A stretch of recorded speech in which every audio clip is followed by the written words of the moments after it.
Combien gagne un développeur informatique en EURL? Maurizio, développeur informatique, facture 450 € par jour hors taxe à son client. Il travaille en moyenne 220 jours par an, ce qui correspond à environ un schéma classique d'un salarié par exemple avec 5 semaines de vacances et les jours fériés. Donc Maurizio réalise un chiffre d'affaires égal à 99 000 €. Maurizio a quelques charges professionnelles, des frais de déplacement, un peu d'achat de matériel, un ordinateur, un téléphone. Ça va représenter environ 5 000 € de charges professionnelles. Donc Maurizio, pour se rémunérer, dispose en réalité de 94 000 €.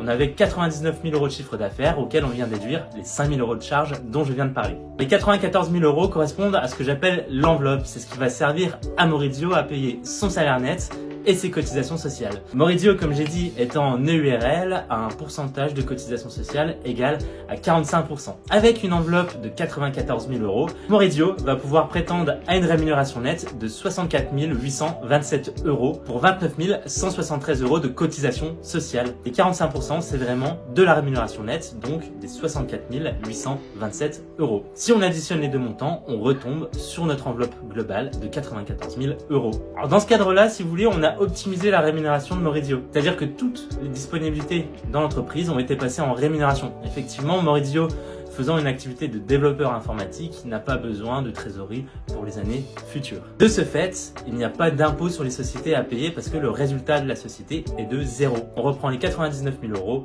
de chiffre d'affaires, moins les 5 000 € de charges professionnelles, moins la rémunération nette qu'on a vu précédemment, moins les cotisations sociales, on arrive bien à 0 €, donc 0 € d'impôt sur les sociétés à payer. Mais ce n'est pas tout, Maurizio, en tant que personne physique, va devoir payer de l'impôt sur le revenu. L'impôt sur le revenu est calculé sur la rémunération nette que Maurizio a perçue. Donc si vous avez bonne mémoire, Maurizio a perçu 64 827 € de rémunération nette. À ce moment-là, on va considérer que Maurizio entre dans un cadre classique de célibataire sans enfant. Maurizio, en fonction de son taux marginal d'imposition, devra payer 11 425 €. Maurizio va donc percevoir cette rémunération vraiment nette dans la poche de 53 402 €, ce qui donne un équivalent mensuel de 4 450 €. Et voilà, on en a fini avec Maurizio. Si vous voulez d'autres simulations de ce type, surtout n'hésitez pas à vous abonner.